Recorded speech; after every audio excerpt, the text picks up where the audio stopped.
The late August sun cast a gentle honeyed light across the manicured lawns of Oakhaven, a village in the heart of Surrey that wore its history like a well-tailored tweed jacket. Here time didn't so much pass as it mellowed, deepening the reds of the ancient brickwork and softening the edges of the Cotswold stone walls. On this particular Saturday, the air on Lucian's Lane, a quiet artery of the village, was filled with a sound both novel and timeless, the serene, hopeful strains of a string quartet playing Schubert. The music flowed from the garden of number 12, a handsome Georgian house that had been meticulously restored. It was the home of Julien Dubois and Annalise.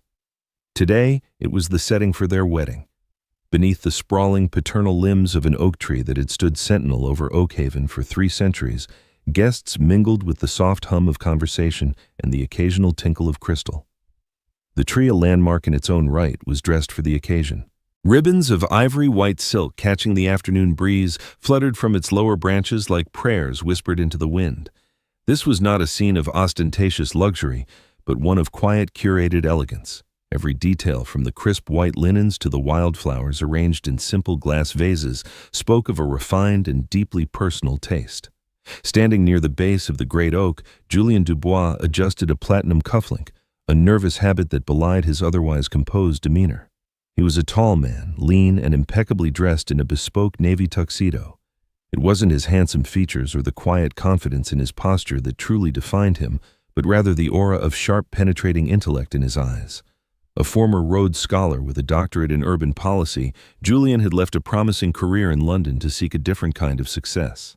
He had come to Oakhaven not as a retreat, but as a project to prove that a historic English village could be a model of progressive, inclusive community living.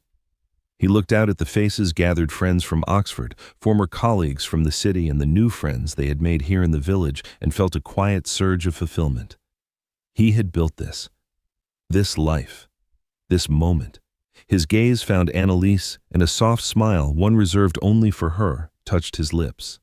She was speaking with their 8-year-old flower girl Amara, crouching down so her magnificent ivory lace dress pooled around her on the grass. Pearls, a gift from her mother, were luminous against her skin. Annalise, a respected art historian specializing in post-colonial theory, saw the world in layers of meaning and context. To her, this gathering wasn't just a party, it was a living tapestry, a weaving together of disparate threads into a new, beautiful whole. She saw the garden not as a mere backdrop, but as a dialogue between nature and human intention, a space where something new could be nurtured. She gently tucked a stray flower back into Amara's hair. Her laughter as clear and bright as the music. Julien watched her, his heart swelling with a love so profound it felt like the most fundamental truth of his existence.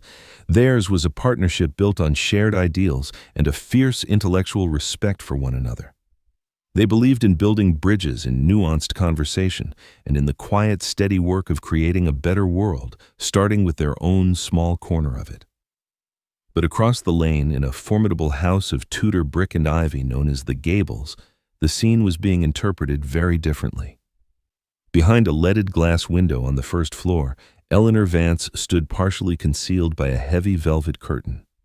Her hands, adorned with heirloom rings, were clenched at her sides. At 64, Eleanor was the matriarch of Oakhaven's old guard. Her family had lived in the village for generations, and she viewed herself not merely as a resident, but as a custodian of its very soul.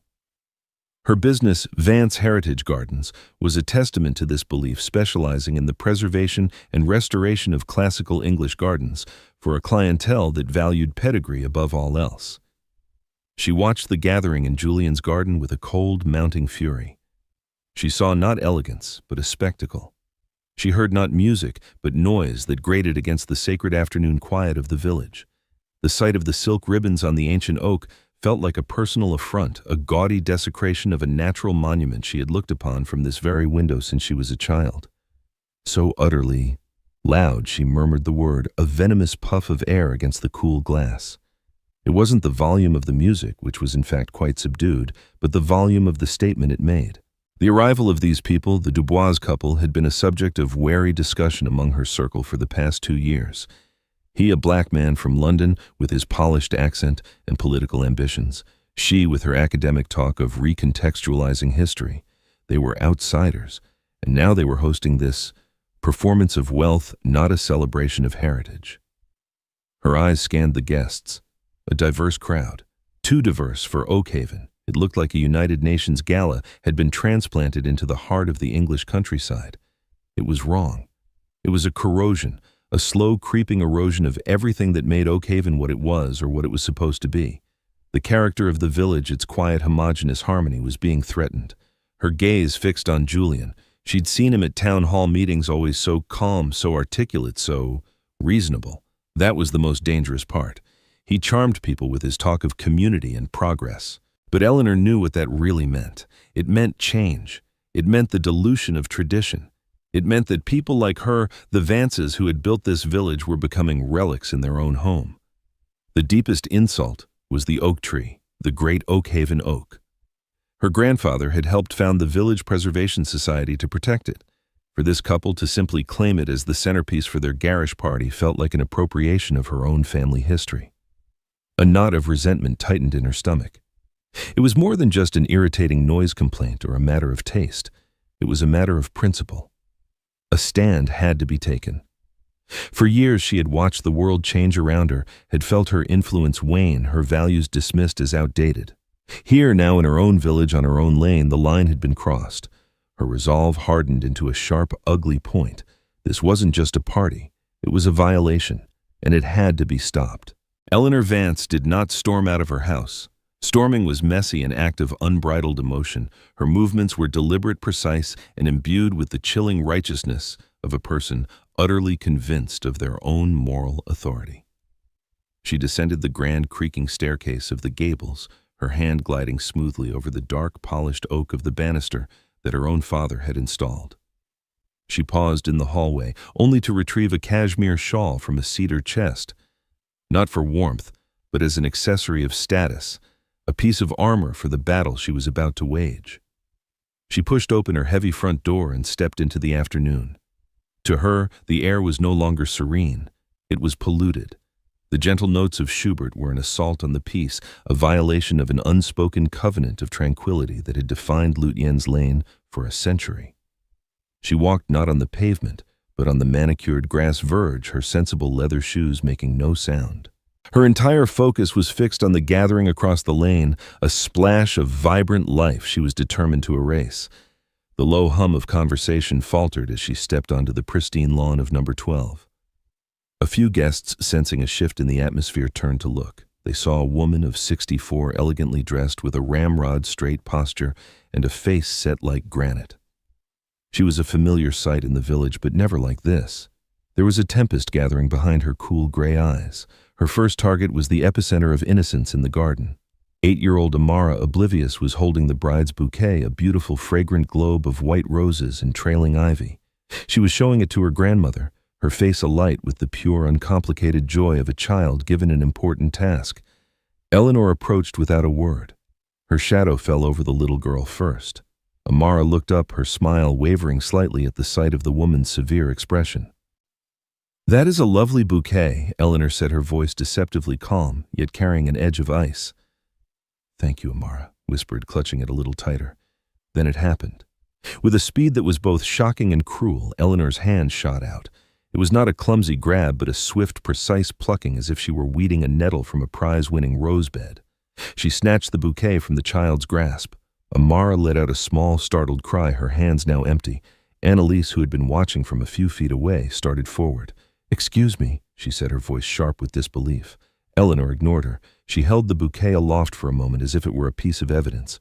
Then, with a flick of her wrist filled with theatrical disdain, she hurled it. The spray of white roses sailed through the air in a tragic arc, landing not on the soft grass, but out on the lane directly in the path of a shallow puddle beside a drain. A pristine symbol of love and hope, now discarded like refuse. A collective gasp rippled through the guests. The string quartet, mid-phrase, faltered into a discordant silence. Before anyone could fully process the act, Eleanor was already moving again, her gaze fixed on her next target, the champagne table. It was a vision of celebration, a pyramid of gleaming crystal flutes, chilled bottles of Paul Roger nestled in silver buckets, beads of condensation trickling down their sides. To Eleanor, it was the very altar of this vulgar display. People instinctively stepped back, clearing a path for her as she marched toward it. There was no hesitation. She reached the table and with a single sweeping motion of her arm cleared its surface.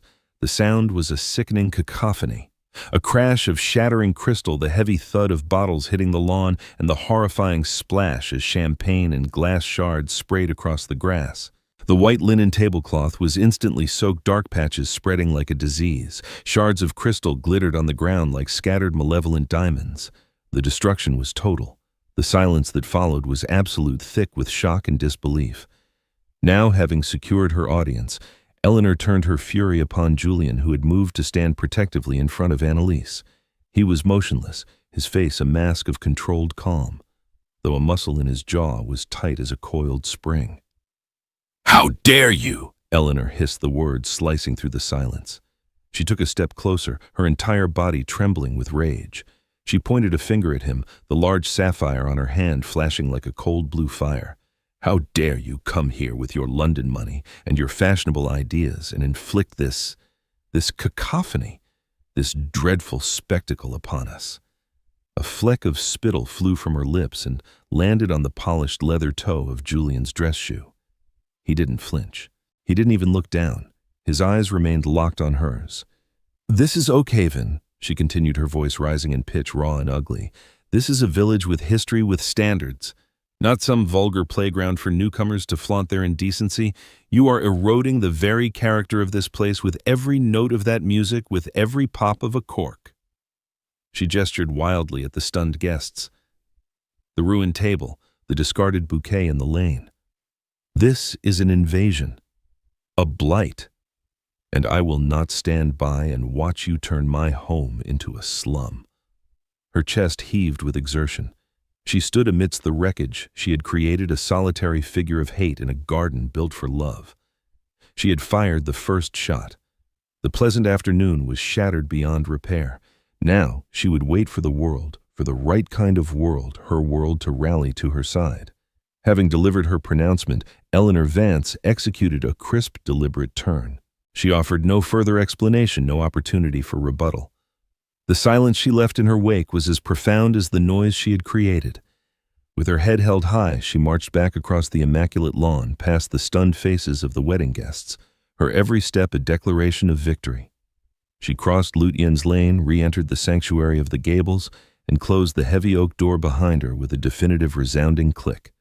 The world was shut out. Her war, however, was just beginning. Inside, she bypassed the sitting room and went straight to her late husband's study. It was a room steeped in tradition, smelling faintly of leather-bound books and beeswax polish. This was her command center. She sat down at a formidable mahogany desk, ignoring the tremor in her hands by gripping its carved edges. The adrenaline of the confrontation was still coursing through her, a hot, intoxicating current of righteousness. Now she needed to consolidate her position, to rally her troops.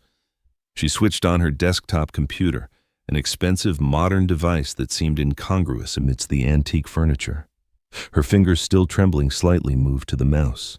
Her destination was not a global platform like Facebook or Twitter. Those were for the masses, for the loud and the anonymous.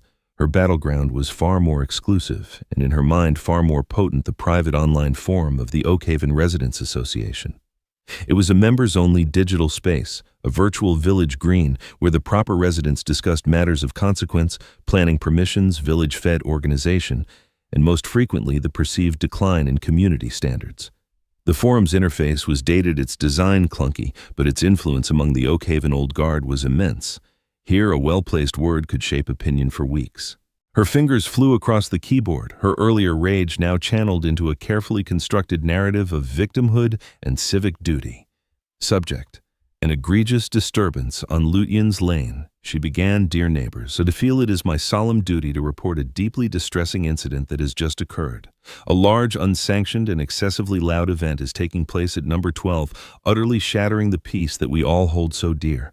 The noise levels are intolerable, and the sheer number of attendees has turned our quiet lane into what can only be described as a public spectacle." She paused, choosing her words with strategic care. She knew she couldn't appear hysterical. She had to be the voice of reason, the beleaguered guardian of tradition. "I attempted to address the matter with the homeowners in a civil manner, merely requesting a modicum of respect for our shared environment. My reasonable request was met with dismissal.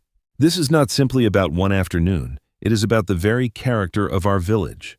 It is about whether we will allow our long-held standards of decorum and mutual respect to be trampled by those who do not share our values. I have been forced to contact the constabulary. I urge all concerned residents to be aware of this flagrant violation of our community's spirit.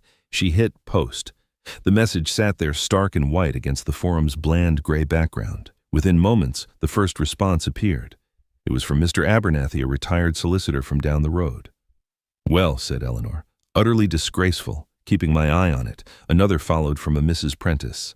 "Thank you for speaking up, Eleanor. Some of us are trying to have a quiet Saturday." The noise is quite unacceptable. A sense of vindication washed over her. She was not alone. Her people were with her.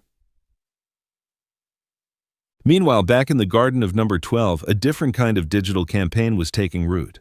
Chloe Annalise's 17-year-old niece had watched the entire exchange with a mixture of horror and a uniquely millennial instinct for documentation. While the older guests were still frozen in shock, Chloe had already processed the event, framed it as a narrative, and identified the correct platform for its dissemination. This wasn't a local issue for a dusty old forum. This was content. This was an injustice that needed sunlight. She found a discreet spot behind a large rhododendron bush, her back to the main house. Her hands, nimble and sure, flew across the screen of her smartphone. She opened Twitter. Her account wasn't huge, a few hundred followers, mostly friends and art school classmates, but she understood the mechanics of virality. An image, a clear narrative, and the right hashtag. She uploaded the first video she had taken, a shaky but damning 10-second clip of Eleanor Vance deliberately sweeping the champagne flutes from the table. The sound of the shattering glass was horribly clear. Her text was concise, designed for maximum impact. "So this is happening. This woman just came into my aunt's wedding, snatched the bouquet from a literal 8-year-old, threw it in the gutter, and smashed the champagne table because the music was eroding the character of the village. This is Oakhaven, Surrey. In 25, she added the hashtags Oakhaven Wedding Karen. The wild UK racism, she posted it. Then she immediately followed up with a second tweet, a crystal clear photo she'd snapped of Eleanor screaming at Julian, her face contorted in a mask of rage. This is the face of defending community standards, apparently. My aunt and uncle, the kindest people you will ever meet, have lived here for 2 years. This is how their neighbors welcome them. For a few moments there was nothing, just the digital silence of the void. Chloe felt a pang of doubt. Then the first notification appeared. A like, then a retweet from a classmate, then another, then a comment from a stranger. OMG, is this for real? The entitlement is staggering. The numbers began to climb. 10 retweets, 50, 100. The video, stripped of its original context and now existing as pure shareable outrage, was beginning to move. People were quote tweeting it, adding their own commentary, the casual violence of it all. This has strong "you people aren't welcome here" vibes. Someone find out who she is. A blue-tick journalist who followed one of Chloe's art school friends retweeted it with the comment, "Getting some very strange reports from a wedding in Surrey. Anyone know more about this?" The digital spark had found dry tinder. While Eleanor Vance sat in her study, satisfied with the support of her small, insulated circle, a wildfire was starting to rage just beyond her garden walls. The two battlegrounds, the closed private forum and the open public square of Twitter, were operating in parallel universes, each unaware of the sheer force the other was gathering. The stage was set for a collision not just of people but of worlds. Back in the garden, the spell of shocked inertia was finally broken. The staff, true professionals, began to move quietly and efficiently, their faces impassive, as they collected the larger shards of glass and carefully folded the soaked, ruined tablecloth. Annalise had knelt, her beautiful dress forgotten as it brushed against the damp grass, murmuring words of comfort to a tearful Amara. The wedding guests had formed small, hushed clusters, speaking in whispers, their eyes darting between the wreckage on the lawn and the imposing facade of the gables across the lane. Julian stood amidst it all, a pillar of calm in the emotional storm. His initial visceral anger had been swiftly suppressed, locked away behind the disciplined walls of his intellect. He knew that reacting with rage would be a tactical error. It would validate Eleanor's narrative of him as an aggressive outsider. He had to meet this aggression not with matching force, but with its antithesis, unshakable, methodical reason. That was his ground. That was his power. He touched Annalise's shoulder gently. I'll handle this, he murmured, his voice low and steady. Stay with her. She looked up at him, her eyes filled with a mixture of pain and fury. She nodded, trusting him completely. With a final deep breath, Julian turned and walked across his lawn. He moved with the same measured pace as Eleanor had, but his purpose was entirely different. He was not marching to battle. He was proceeding to a negotiation. He held no weapon, only a slim, handsome leather folder that he carried at his side. He stepped onto the lane, pausing for a moment to look at the sad, discarded bouquet lying in the gutter. He felt a pang of profound sadness for Annalise, for the perfect day she had planned now irrevocably tarnished. He pushed the feeling down. There would be time for that later. Now, there was only the strategy.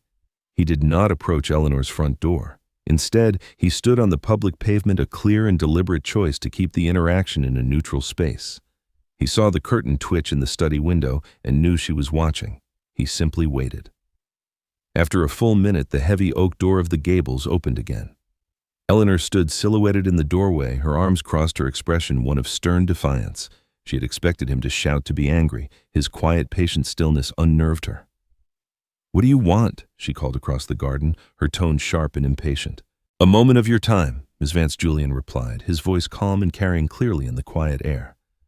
"I believe there has been a significant misunderstanding, and I would like to resolve it." She gave a short, humorless laugh. "There is no misunderstanding. There is a flagrant breach of the peace. The matter is now in the hands of the police." "Indeed," Julian said, taking a few steps closer, stopping at the edge of her perfectly manicured lawn. "And to save them and us any further trouble, I've brought the relevant paperwork. I thought it might clarify the situation." He opened the leather folder. Inside were several pages of crisp, official-looking documents. He held one out. "This is the event permit issued by the Oakhaven Village Council 3 months ago. It details the nature of the gathering, the approved hours of operation, and the permissible sound levels, which I can assure you our string quartet is well within." Eleanor stared at the paper as if it were a dead snake being offered to her. For a moment, she refused to move. Then, with a sudden jerky motion, she strode forward and snatched the document from his hand. Her eyes scanned the page, her lips tightening into a thin, bloodless line. She saw the official letterhead of the council, the stamped seal, the signatures. It was all there, undeniably legitimate. But to her, this legitimacy was precisely the problem: paperwork. She spat the word an insult. She waved the document dismissively, crumpling its edges in her tight grip. "This is meaningless. This is just a piece of paper from a committee of bureaucrats who wouldn't know the first things about the soul of this village. Men who think Oakhaven can be managed with spreadsheets and bylaws." Julian's expression did not change. "Those men and women are the democratically elected representatives of this community, Mrs. Vance. The bylaws are the framework that allows us all to live together peacefully." "Peacefully?" she scoffed, her voice rising. "Do you call this peace? Look at it." She gestured back toward his garden. "It's an intrusion. It's an affront to common decency. My father and my grandfather didn't build their lives here so that the lane could be turned into a festival ground on a whim." "It's not a whim, it's my wedding day," Julian replied, his voice still level but now tinged with a hard, cool edge.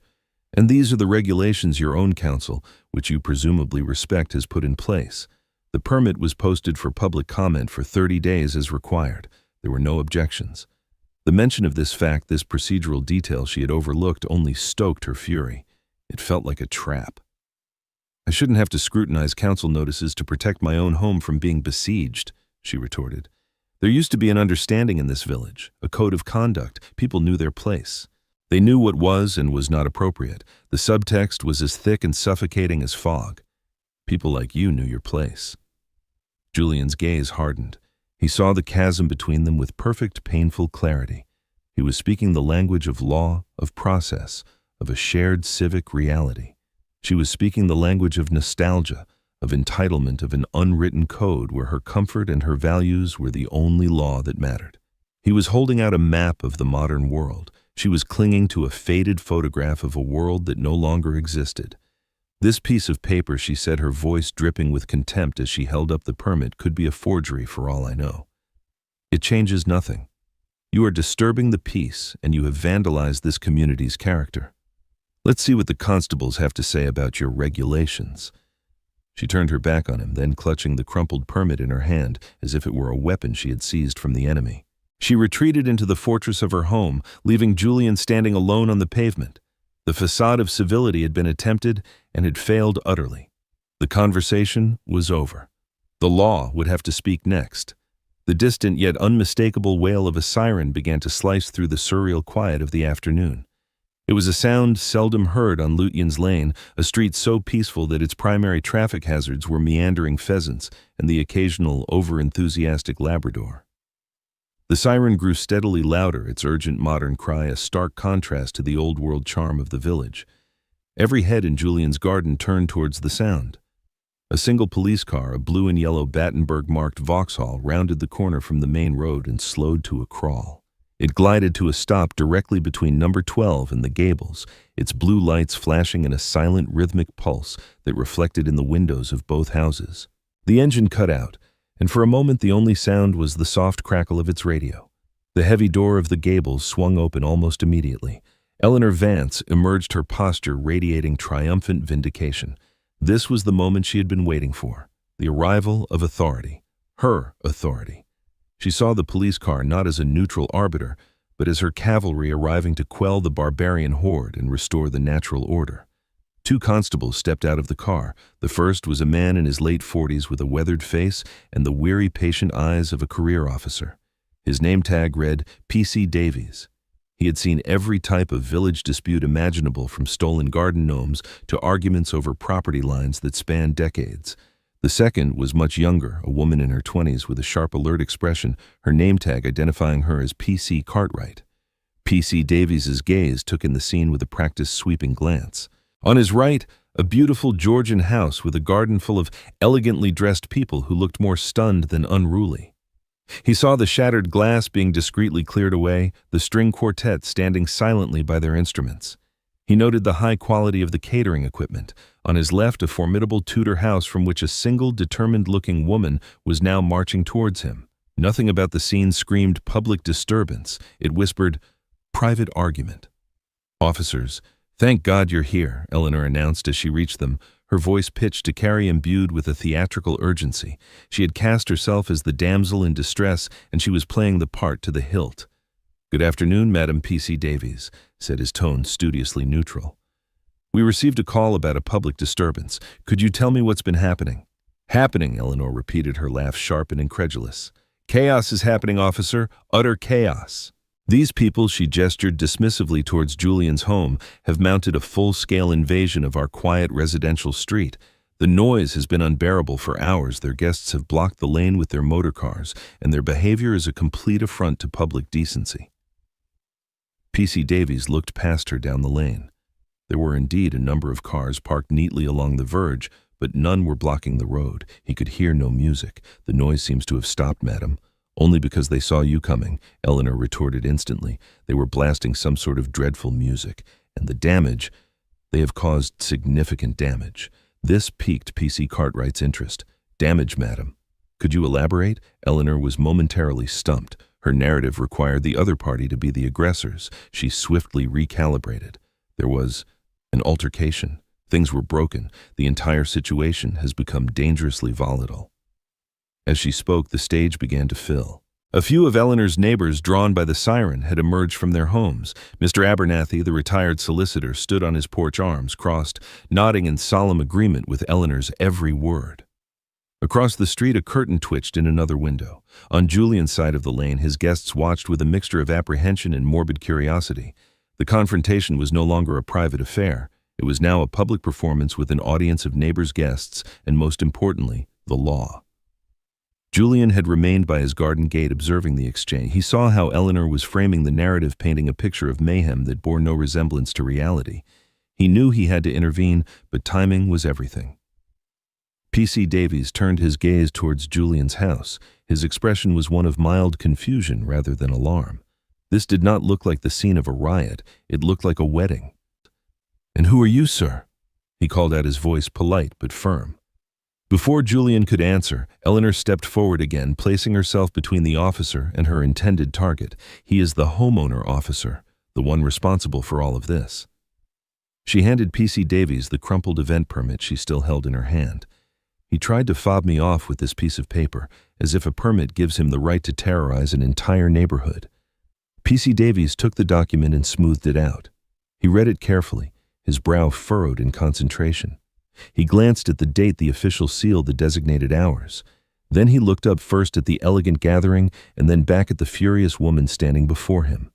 The pieces were not fitting together in the way she was describing. "Madam," he began slowly, his tone shifting from inquiry to careful procedure, "this all appears to be in order. This looks to be a private wedding ceremony.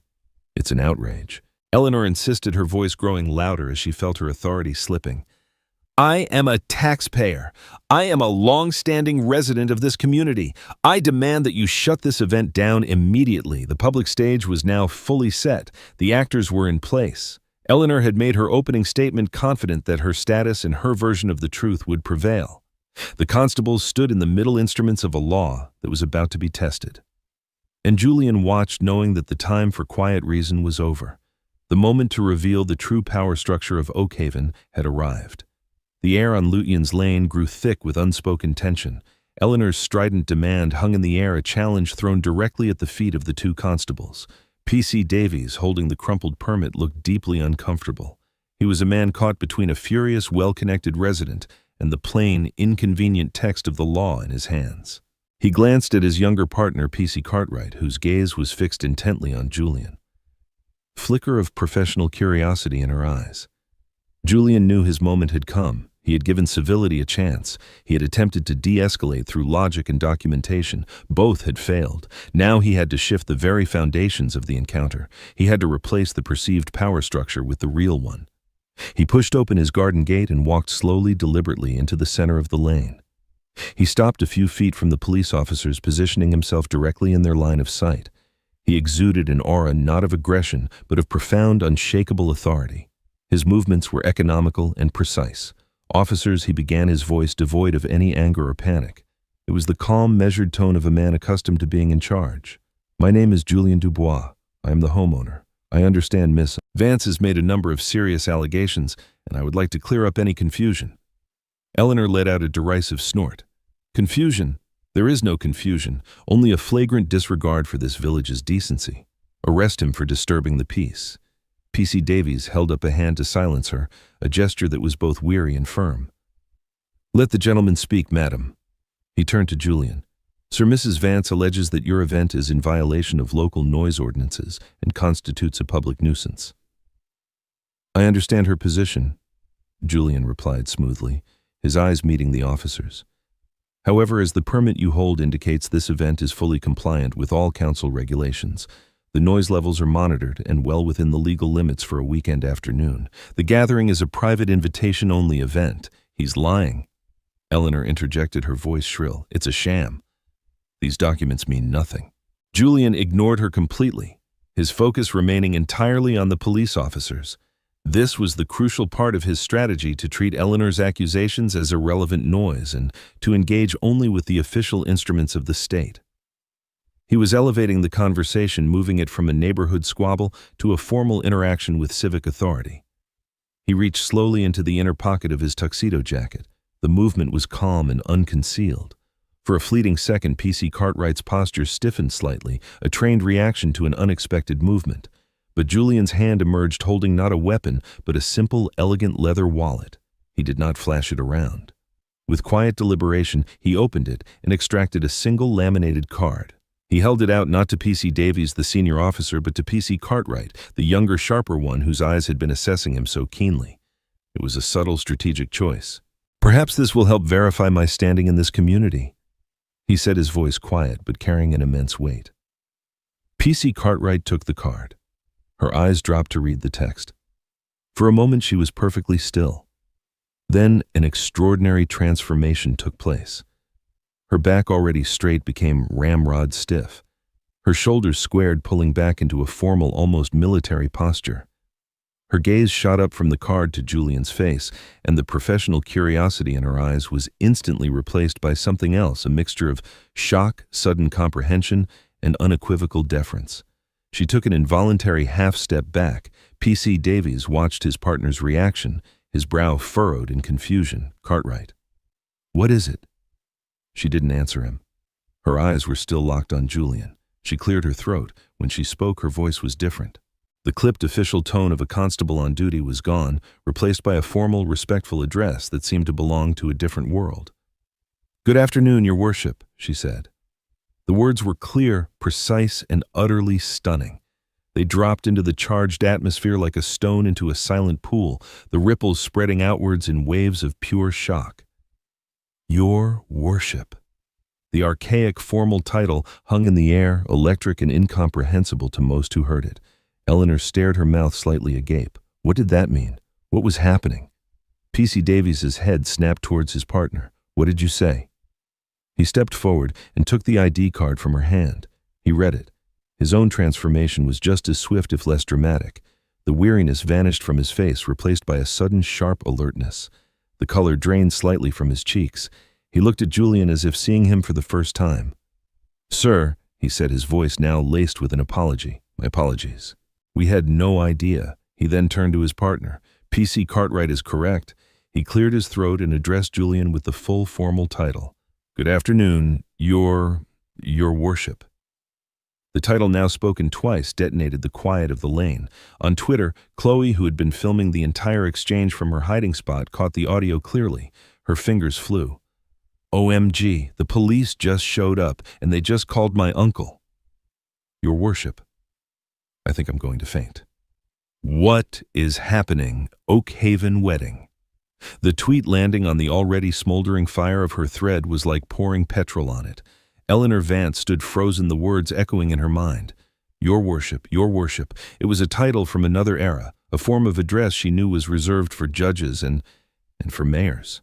Her world, which had been so solid, so certain, so built on the bedrock of her own superiority, began to tilt violently on its axis. The man she had screamed at, the man whose respectability she had challenged, the man she had dismissed as a vulgar outsider who didn't belong the police, were deferring to him. They were calling him by a title of the highest civic honor. A cold, dreadful understanding began to dawn in the deepest recesses of her mind. A truth so impossible, so cataclysmic that her brain actively resisted it. She stared at Julian, at his calm face, his commanding presence, and the pieces of a puzzle she had refused to see began to snap violently into place. The man she had tried to have arrested was not an invader. He was the very heart of the power she had tried to invoke. The term, Your Worship, did not simply hang in the air. It actively dismantled the reality Eleanor Vance had constructed. It was a key turning a lock on a door she never knew existed, and now that it was open, a terrifying new landscape was revealed. Her mind, which moments before had been a fortress of righteous indignation, was now a whirlwind of confusion and dawning horror. Your Worship, she stammered the words, emerging as a weak, strangled whisper. Her gaze darted frantically between the deferential police officers and Julian's impassive face. What is the meaning of this? What is this nonsense? Julian turned his attention to her for the first time since the police had arrived. His expression was not one of triumph. There was no gloating, no, I told you so. There was only a quiet, profound sadness, the look of a man watching a regrettable but necessary demolition. There's no nonsense, Mrs. Vance, he said, his voice even. I am Julian Dubois. I am the mayor of Oakhaven. The word mayor landed with the force of a physical blow. It was simple, direct, and utterly irrefutable. It was a fact that bulldozed her entire worldview. The man she had accused of eroding the character of the village was in fact its chief elected custodian. Eleanor staggered back a step, her hand flying to her chest as if to keep her heart from bursting out. No, she breathed. No, that's not possible. The mayor he's... She trailed off, realizing with a sickening lurch that she didn't actually know who the current mayor was. She had long since disengaged from local politics, viewing it as a tedious affair run by lesser men, a pale shadow of the days when her own family had held influence. She had seen the name Dubois on council mailings, but had dismissed it as foreign irrelevant. I was elected 18 months ago. Julian continued patiently, as if explaining a simple concept to a confused child. My platform was built on bridging the gap between Oakhaven's heritage and its future. We've actually met on 2 occasions, Mrs. Vance, at town hall meetings. He paused, letting the information sink in. The first was a review of the village's public green spaces initiative. The second was regarding the tender for the seasonal planting contracts for the village parks and public gardens. He held her gaze. A tender that was awarded for the 5th consecutive year to your company, Vance Heritage Gardens. If the revelation of his identity was a lightning strike, this new information was the thunderclap that followed, shaking the very foundations of her existence. It wasn't just a social humiliation, it was a professional catastrophe. The man she had just publicly assaulted, whose wedding she had ruined, whose family she had insulted with thinly veiled racism, was not just the mayor. He was, for all intents and purposes, her most important client. The village contracts were the financial backbone of her business, a steady, prestigious source of income that gave her company an air of official endorsement. A wave of nausea washed over her. Her phone, tucked away in her shawl pocket, began to buzz. It was a frantic, insistent vibration. She ignored it. The sound of an approaching vehicle made her turn. A sleek black car, far too modern for Oakhaven's usual traffic, pulled up behind the police car. A man in a sharp suit jumped out of the passenger side. He was holding a press pass. Sarah Evans. "The Guardian," he heard the woman say to the police. "We got a tip about a disturbance." Eleanor's world tilted further. The Guardian, not the local Oakhaven Gazette, a national newspaper. Her phone buzzed again relentlessly. She fumbled for it, her fingers clumsy. The screen was a cascade of notifications. Her niece in London was calling. The foreman of her company was calling. An alert from her online banking app. But it was the notification at the top of the screen that made her blood run cold. It was a preview of a tweet from an account she didn't recognize, but the content was unmistakable. Chloe in Bloom. Update: he's the ficking mayor. The woman who tried to shut down the wedding has the landscaping contract for the entire village. You can't make this stuff up. Oakhaven wedding mayor, Dubois. The tweet was accompanied by a new video, this one perfectly capturing PC Cartwright's "Stunned Your Worship." It had already been retweeted over 1,000 times. Eleanor stared at her phone at this small glowing rectangle that was broadcasting her undoing to the entire world. The private neighborhood dispute she had intended to win through intimidation and social pressure had escaped its container. It was now a public spectacle of the worst kind, a viral story of prejudice and privilege backfiring in the most spectacular way imaginable. Mrs. Vance Julian's voice cut through her spiraling panic. "I believe your complaints were regarding noise levels and public decency. The officers have my permit. They can verify our compliance. Unless you have a formal, legitimate complaint to make, I would like to get back to my wedding." His words were calm, professional, and devastating. He was dismissing her not as a neighbor, but as a citizen with a frivolous complaint. He had stripped her of her assumed authority and left her standing exposed in the middle of the lane, a caricature of entitled bigotry for the world to see. She stammered, her mind a complete blank. What could she say? What could she possibly do? Every word she had spoken, every action she had taken was now cast in a new, horrific light. She hadn't been defending her village. She had been harassing its mayor. The unraveling was swift and total. The carefully constructed edifice of her identity as a community pillar, a custodian of tradition, a person of consequence, had crumbled to dust in a matter of minutes. She stood alone in the wreckage, the sound of her phone's buzzing, a frantic, mocking funeral dirge for the life she had known. With the situation now unequivocally under his control, Julian's posture softened. The mantle of the mayor receded and the demeanor of the groom returned, albeit one irrevocably altered by the afternoon's events.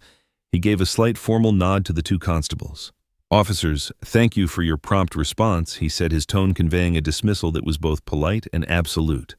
"As you can see, everything is in order. We will ensure the music remains at a respectful volume. I trust you'll handle any further reports accordingly." PC Davies, visibly relieved to be extricated from the situation, nodded quickly. "Of course, Your Worship. Our apologies for the intrusion on your day." He gestured to PC Cartwright, and they retreated to their vehicle with a haste that bordered on escape. Julian then turned to the reporter from The Guardian, who was now scribbling furiously in a notepad. "Ms. Evans, this is a private event. I will release a formal statement through my office on Tuesday morning. Until then, I would ask that you respect my family's privacy." His voice was firm, leaving no room for negotiation. He was not asking. He was instructing. He then walked past the still frozen figure of Eleanor Vance without a second glance. Her part in the day's public proceedings was over. He re-entered his garden, the gate clicking shut behind him, creating a symbolic barrier between the chaos of the lane and the sanctuary he was determined to reclaim. The scene inside was one of suspended animation. The guests, the staff, the musicians, all eyes were on him. He walked directly to Annalise, who had risen to her feet and was standing by the ancient oak, her arm around Chloe's shoulders. He took both of Annalise's hands in his. They were cold. "I'm so sorry, my love," he murmured, his voice thick with an emotion he had suppressed until now. "I'm so sorry this happened." Annalise looked into his eyes, and in them she saw not the commanding mayor, but the man she loved, pained and weary. She squeezed his hands, her own strength flowing back into her. "Don't you dare apologize," she whispered fiercely. "You were magnificent. Now are we going to let that woman have the last word on our wedding day?" A slow smile spread across Julian's face, one of pure relief and profound admiration.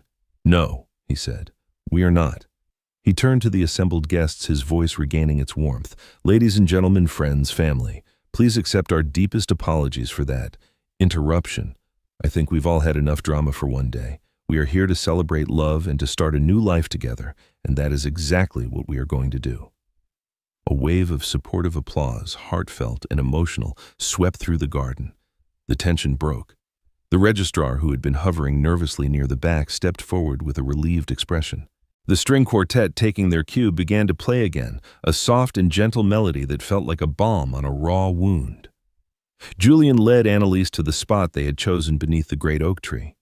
The ground was still littered with a few stray shards of glass that glittered in the low-slung sun remnants of the earlier violence. They didn't try to hide them. The shards were part of the story now, part of the ground on which they would build their marriage. As they stood before the registrar holding hands, the words of the ceremony took on a power and a poignancy they could never have anticipated. "We are gathered here today," the registrar began, her voice steady to witness the joining of Julian and Annalise in marriage. A marriage is a commitment to face the world together, to find strength in partnership, and to build a sanctuary of love against all adversity. Every guest felt the weight of those words. They had just witnessed a test of that very commitment. When it was time for their vows, a hush fell over the garden. Julian spoke first, his gaze locked on Annalise. "Annalise," he said, his voice clear and strong, "I have always loved you for your brilliance, your compassion, and your belief in a better world. But today I saw a strength in you that humbled me. In the face of ugliness, you showed grace. You are the foundation on which I will build my life. I promise to be your partner, your defender, and your sanctuary. I promise to stand with you to face down any storm and to build a home with you that is defined not by its walls, but by the love and respect we share within it. In the heart of this community with you, I am home." Tears welled in Annalise's eyes as she spoke her own vows, her voice trembling but unbroken. "Julian, fell in love with a man who dreamed of building bridges. Today, I saw that man in action. You met hatred not with hate, but with dignity and truth. You are my anchor and my inspiration. I promise to honor you, to cherish you, and to build with you a legacy of love, kindness, and unwavering resilience. I am yours completely and forever." The exchange of rings felt like the sealing of a treaty, a pact made in the crucible of conflict. As the registrar pronounced them husband and wife, the applause that erupted was not just polite, it was cathartic. A roar of celebration for love's victory over prejudice. Meanwhile, hidden behind the leaded glass of her window, Eleanor Vance watched it all. She had finally stopped her phone from buzzing by turning it off, but she could not turn off the images burning in her mind. She saw the couple kiss. She saw their friends surround them with hugs and joyous tears. She saw the community she had tried to fracture coalesce around them stronger than before. She was alone in her silent, opulent house, a prisoner in the fortress she had built to protect a world that no longer wanted her as its queen. She had tried to cast them out into the darkness, but instead she had only succeeded in locking herself in. Tuesday morning arrived not with the gentle sun of the weekend, but under a blanket of formidable gray cloud that seemed to press down on the village rooftops. The atmosphere was heavy, mirroring the mood of the occasion. The extraordinary meeting of the Oakhaven Village Council was scheduled for 10 o'clock. By 9:30, the public gallery of the council chambers was already full. The chamber itself was a bastion of old-world authority. The walls were covered in dark wood paneling, their somber sheen reflecting the weak light from the tall arched windows. A gallery of oil-painted portraits of past mayors, A long, unbroken line of stern-faced white men looked down upon the proceedings with silent ancestral judgment. The air was cool and still smelling faintly of old paper and furniture polish. It was a room designed for deliberation, not for drama, which only made the tension within it more acute. Eleanor Vance arrived with her solicitor, a pinched-looking man named Mr. Carlyle. She was dressed in a severe navy blue suit, a desperate attempt to project an image of professionalism and contrition. But the effect was ruined by her pallor and the dark circles under her eyes. She looked small or diminished as she took a seat in the front row of the public gallery. This was a place where she had once felt she belonged, a chamber of her peers. Today she was a pariah, the subject of hushed whispers and averted gazes. A few minutes later, Julian and Annalise entered. They didn't take a place of authority, but quietly sat in the gallery as well, on the opposite side from Eleanor. Their presence was a silent, powerful statement. Julian was here not as the mayor presiding, but as a citizen and the aggrieved party. His decision to recuse himself from the proceedings had been made public, a move that only enhanced his reputation for integrity while tightening the procedural net around Eleanor. At precisely 10 o'clock, the council members filed in and took their seats on the raised dais. At the center was Deputy Mayor Fiona Albright, a sharp, capable woman in her 50s with an air of no-nonsense efficiency. She struck the gavel, once the sharp crack echoing in the stifling silence. This extraordinary session of the Oakhaven Village Council is now called to order. She announced, her voice clear and devoid of emotion. The sole item on today's agenda is a formal review of the municipal service contract held by the company Vance Heritage Gardens. She paused, letting the weight of the statement settle. This review is prompted by numerous formal complaints and documented evidence concerning an incident on Saturday, August 27th, which may constitute a breach of the Oakhaven Vendor Code of Conduct, specifically Section 4, subsection B, which states that all municipal contractors and their principals must, and I quote, conduct themselves in a manner that is professional, respectful, and consistent with the council's stated values of inclusivity and community harmony. Eleanor felt Mr. Carlyle shift beside her. He had warned her that the clause was dangerously broad. Before we proceed, Fiona Albright continued, let the record show that Mayor Julian Dubois has formally recused himself from this entire process to avoid any conflict of interest. This hearing and any subsequent decision will be handled exclusively by the council committee. She looked directly at Julian as she said a brief formal acknowledgement. She then proceeded to summarize the events with a chilling bureaucratic detachment. She did not mention racism or bigotry. She spoke of unsolicited entry onto private property, destruction of personal assets, and verbal harassment, leading to the distress of residents and the summoning of constabulary services. She referred to a dossier prepared for the council containing photographic evidence, verbatim transcripts from digital recordings, and over 40 signed witness statements from wedding guests. Each calmly stated fact was another nail in Eleanor's professional coffin. Stripped of her emotional narrative, her actions were laid bare as a series of petty, aggressive, and indefensible transgressions. The council will now hear from any registered speakers, Fiona said. Mr. Carlyle stood and read a prepared statement from Eleanor. It was a dry, legalistic apology for her lapse in judgment and emotional reaction to what she perceived as a disturbance. It spoke of stress and a deep-seated passion for the village's tranquility. It did not mention race. It did not mention the bouquet or the champagne table. It was a hollow, soulless document, and everyone in the room knew it. Then a voice came from the back of the gallery. Madam Deputy Mayor, if I may have a word? Every head turned. Professor Alistair Finch, the retired Oxford historian and Julian's old mentor, was on his feet. He was a figure of immense respect in the village, the very embodiment of the intellectual and cultural establishment. Fiona Albright hesitated for a moment, then nodded. Professor Finch, the council recognizes you. Alistair walked slowly to the public lectern. He adjusted his spectacles and looked out not just at the council, but at the entire room. I am not here today to speak of bylaws or contracts, he began, his voice the rich, captivating baritone of a seasoned lecturer. I am here to speak about the character of Oakhaven, a subject that seems to be at the heart of this entire sorry affair. He looked towards Eleanor with a piercing, though not unkind, gaze. For generations we have prided ourselves on that character, our beauty, our history, our tranquility. But character, like a garden, is not something that can be preserved in amber. It must be tended. It must be allowed to grow. If it does not, it withers and dies. He paused. On Saturday, I witnessed two visions of Oakhaven's character.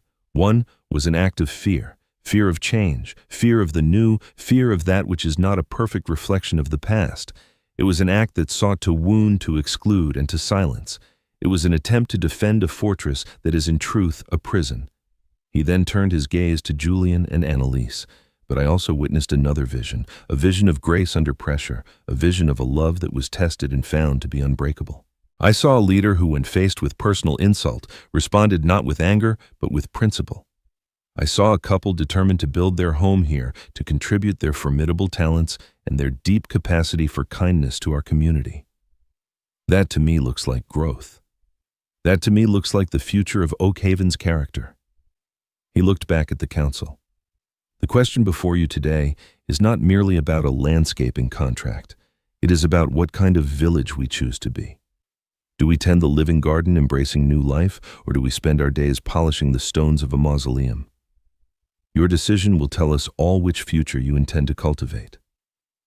Professor Finch finished, nodded to the deputy mayor, and returned to his seat. A profound, echoing silence filled the chamber. He had said everything that procedure and politics had left unsaid. He had reframed the debate from a contractual dispute into a moral referendum on the soul of the village. Fiona Albright cleared her throat, visibly moved. "Thank you, Professor Finch," she said quietly. "The council will now retire for a private deliberation. Our decision will be rendered in due course." With another crack of the gavel, the public session was over. But the reckoning had just begun. The wait felt interminable. For 45 minutes, Eleanor Vance and her solicitor sat in the tense, whispering gallery while the council deliberated behind closed doors. To Eleanor, each tick of the ornate clock on the chamber wall was a beat in a drum roll leading to her execution. She stared at the dark wood grain of the bench in front of her, her mind a frantic cycle of regret, shame, and a stubborn, fading ember of indignation. Mr. Carlyle offered occasional muttered legal assurances, but they were a thin balm on a gaping wound. When the council members finally filed back into the chamber, their faces were solemn and unreadable. Fiona Albright took her seat at the center of the dais and adjusted the microphone. A hush fell over the room. "The council has reached a unanimous decision," she announced, her voice resonating with formal authority. In the matter of the service contract held by Vance Heritage Gardens, the committee has found that the actions of its principal, Mrs. Eleanor Vance, on Saturday, August 27th, did indeed constitute a significant breach of the Oakhaven Vendor Code of Conduct. Eleanor's eyes squeezed shut. She felt Mr. Carlyle's hand briefly touch her arm. Consequently, the deputy mayor continued the immediate termination of all municipal contracts would be a permissible and justified response. A sharp intake of breath was audible from where Eleanor sat. This was it, the end. Decades of family legacy, her entire business ruined in a single public judgment. However, Fiona Albright said, and the word hung in the air, charged with possibility, "It is not the sole purpose of this council to be punitive. Our primary duty is to uphold the health and harmony of the community itself. Simple termination of the contract would punish the 23 local residents employed by Vance Heritage Gardens individuals who bear no responsibility for this incident. It would also fail to address the underlying attitudes that led to this conflict. Therefore, the council has opted for a different path, a path not of retribution, but of rehabilitation." Eleanor's eyes opened. She looked up at the dais, confused. "The contracts held by Vance Heritage Gardens will not be terminated," Fiona declared. "They will be placed on indefinite suspension." She held up a hand to quell the murmurs that began to ripple through the gallery.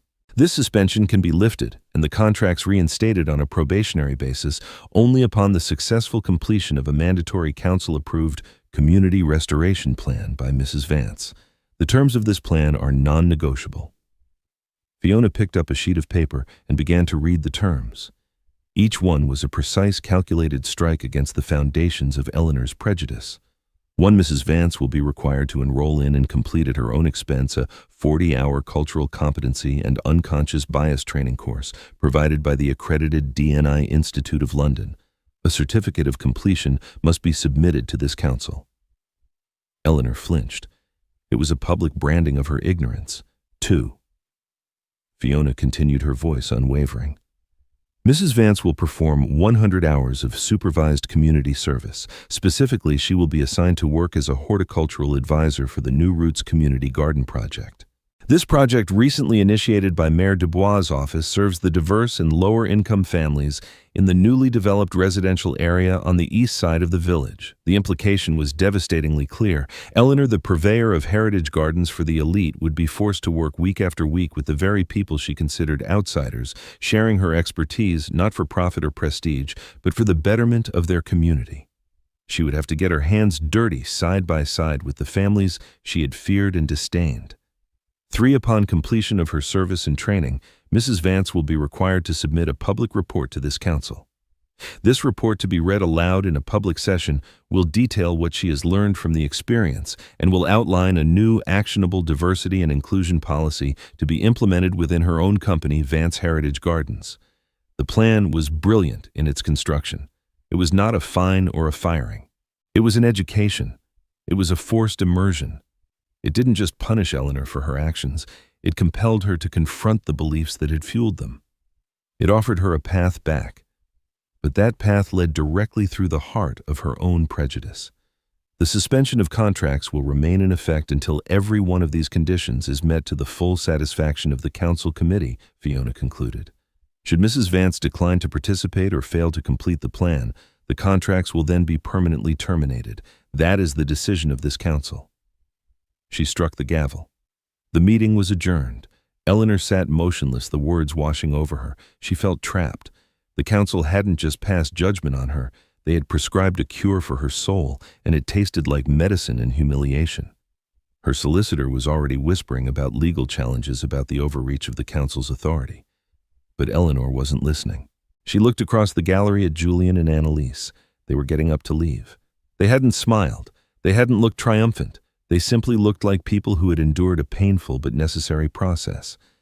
In that moment, Eleanor Vance understood. This wasn't a punishment designed to destroy her. It was a ladder lowered into the pit she had dug for herself. She could refuse to climb and perish in the dark, or she could begin the long, arduous, and deeply humbling ascent back into the light. The choice for the first time in a long time was entirely her own. 2 years passed. The seasons turned, painting Oakhaven in the vibrant hues of spring and the melancholic tones of autumn. The incident on Lutyen's Lane did not vanish from memory. Instead, it slowly transformed from a raw, open wound into a scar that served as a permanent reminder of a painful but vital lesson. It became part of the village's story. The second anniversary of Julian and Annalise's wedding day arrived on a warm, sun-drenched Saturday almost identical to the day it commemorated. But this year, the occasion was not a private celebration. It had become something more. The Oakhaven Unity Festival, an event conceived by Annalise and championed by the council, was now an annual tradition. It was held in the village's central park, a sprawling green space that had once been the exclusive domain of Vance Heritage Gardens. The park was alive. The sound was not of a string quartet, but of a joyful cacophony. The upbeat rhythm of a steel drum band from a nearby town, the laughter of children playing, and the cheerful hum of hundreds of conversations. The air was rich with the scent of food from a dozen different stalls, sizzling jerk chicken, fragrant vegetable samosas, traditional English scones with clotted cream.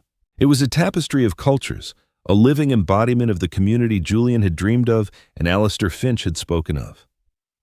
Julian, dressed casually in an open-collared shirt, moved through the crowd not as a remote figure of authority, but as a neighbor. He greeted families by name, posed for photos, and sampled food from every stall. His approval ratings were higher than any mayor in Oakhaven's history, not because he was a master politician, but because he had proven his character in a moment of crisis. Annalise was at the heart of it all, a radiant and tireless organizer. Her work with the New Roots Community Garden had blossomed into a full-fledged village integration program, helping new families connect with established residents. The Unity Festival was her masterpiece. Near the park's magnificent rose garden, a small stage had been set up for announcements. As the afternoon reached its peak, Fiona Albright, the deputy mayor, stepped up to the microphone. "Welcome everyone to our second annual Unity Festival," she began, her smile genuine. "Before we hand out the awards for the best-kept allotment, we have one special presentation to make." She gestured towards the side of the stage. This year's festival, and indeed the stunning condition of this park, owes a great deal to the hard work and partnership of a valued community member. Please join me in welcoming Eleanor Vance. A polite, slightly hesitant applause rippled through the crowd as Eleanor walked onto the stage. The 2 years had changed her. The severe lines on her face had softened. She wore simple trousers and a comfortable blouse, the uniform of a gardener, not a matriarch. She carried herself with a quiet humility that was more powerful than her old arrogance had ever been. Her journey had been agonizing. The first few weeks of the cultural competency course had been a torment of defensive anger. Her initial visits to the New Roots Garden had been filled with resentment and a sense of profound humiliation. She had been the great Eleanor Vance, reduced to teaching immigrants and council flat residents how to properly prune tomatoes. But slowly, imperceptibly at first, the change had begun. It hadn't come from a lecture or a textbook. It had come from shared work. It came from a Jamaican grandmother named Hyacinth who showed her a better way to stake beans learned over a lifetime of gardening in a different climate. It came from a young Polish father who spoke shyly of the marigolds his own mother grew back home and who listened with rapt attention as Eleanor explained the science of soil pH. It came from seeing the genuine pride on a family's face when they harvested their first crop. She began to see them not as a faceless, threatening monolith of outsiders, but as individuals, as gardeners, like her. The common ground she found literally in the soil became the foundation for a new perspective. Her public report to the council, delivered a year later, had been a masterpiece of heartfelt sincerity. She spoke of her own ignorance of the comfortable prison of her assumptions and outlined a robust plan to hire apprentices from underrepresented communities for her company. Now, on the stage, she looked out at the sea of diverse faces. "Thank you, Fiona," she said, her voice clear and steady. 2 years ago, I stood in this park and believed it belonged to a certain type of person. To me, I was wrong. She paused, taking a breath. A garden is not a museum. It is a living thing. It needs new seeds, new hands, new life, or it becomes sterile. This community, she said, her gesture taking in the entire festival, is a garden. I've learned that its beauty is not in its uniformity, but in its diversity. Thank you. Thank you for allowing this old root to be replanted and for teaching me how to grow again. She finished, her eyes glistening. The applause that followed was not hesitant this time. It was warm, generous, and sustained. It was the sound of forgiveness. Later, as the sun began to set, Eleanor found Julian and Annalise watching the children play by the fountain. "A lovely day, Mayor," she said softly. "It is, Eleanor," Julian replied, smiling. "And please, call me Julian. The roses you recommended for the west border are thriving," Annalise added warmly. "Hyacinth was just saying you have a magic touch." A genuine smile touched Eleanor's lips. "Hyacinth has the magic touch. I just know a bit about dealing with aphids." They stood in comfortable silence for a moment, 3 people bound by a painful history, now sharing a peaceful present. There was no grand absolution, no dramatic embrace. There was something better, a quiet, unassuming respect earned through action and proven over time. The legacy of Oakhaven was no longer just its ancient houses or its noble trees. The new legacy was this: a community that had faced its own ugliness and had chosen to heal. It was a testament to the fact that change, while painful, is always possible, and that a garden and a community is at its most beautiful when everyone is welcome to help it grow.